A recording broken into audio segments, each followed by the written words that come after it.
आप मेरे सिर पर लटके इन बल्ब्स को देख रहे होंगे। मैं जब भी बल्ब को देखता हूं तो मुझे थॉमस अल्वा एडिसन की याद आती है। थॉमस अल्वा एडिसन को जब वो छोटे थे तो उनकी स्कूल की टीचर ने उनको मंद बुद्धि कहा था और स्कूल से निकाल दिया था। और थॉमस अल्वा एडिसन के माता पिता को कहा था कि हमारी स्कूल में हम इसको नहीं पढ़ा सकते, ये बहुत मंद बुद्धि है और आप इसको घर में पढ़ाइए।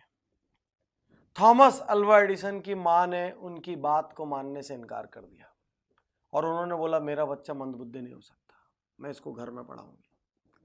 और थॉमस अल्वा एडिसन आज दुनिया के उन वैज्ञानिकों में से जाने जाते हैं जिनके नाम से मैक्सिमम इन्वेंशंस है, दुनिया के टॉप 10 में से एक।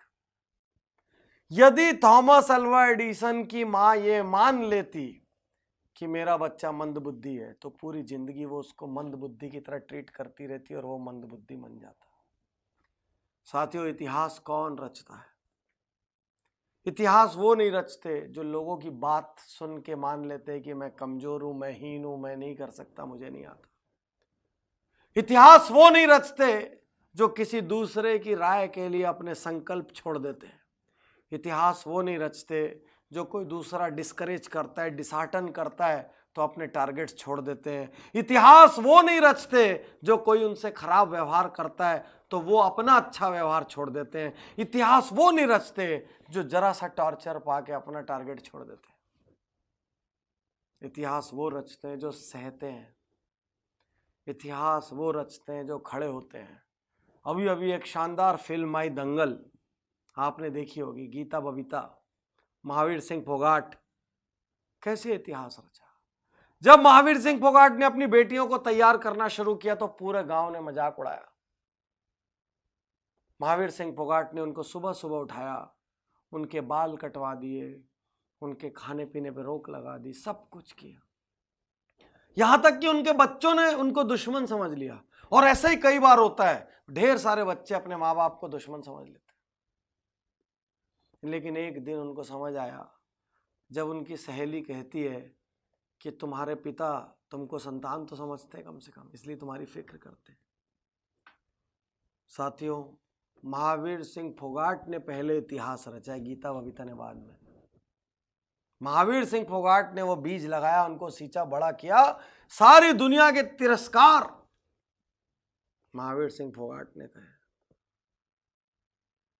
साथियों, आज आपका तिरस्कार हो रहा है कहीं और आप यदि उसकी वजह से हिम्मत हार के बैठ गए तो आप बड़े नहीं होंगे। भरी गर्मियों में जिस सूरज का तिरस्कार होता है, सर्दियों में उसी सूरज का इंतजार होता है।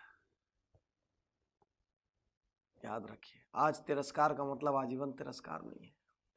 इतिहास वो नहीं रचेगा जो लोगों की सुनेगा।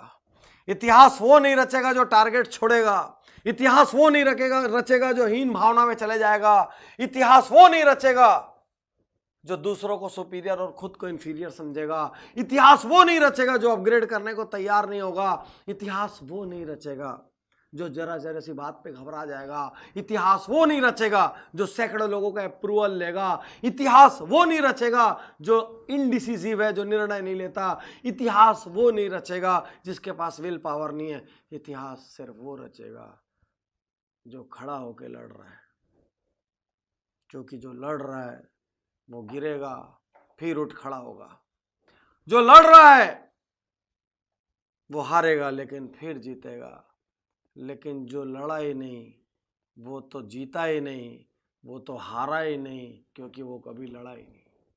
तो यदि थोड़ा सा भी इतिहास रचना है, यदि थोड़ी भी वैल्यूएबल जिंदगी बनानी है, यदि कुछ भी हासिल करना है तो लड़िए, लोगों की ना सुनिए, लड़िए, डरिए मगर करिए।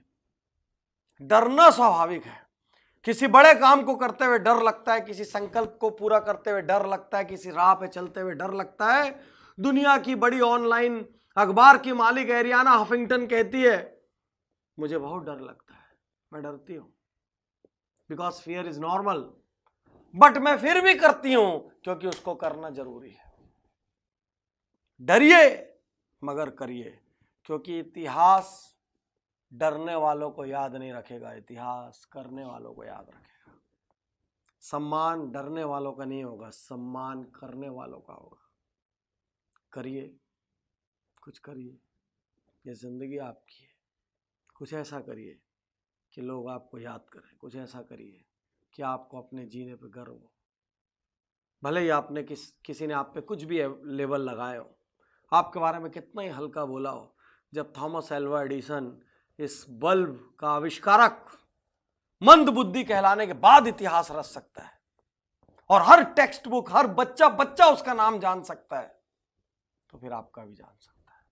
शुक्रिया, धन्यवाद, थैंक यू।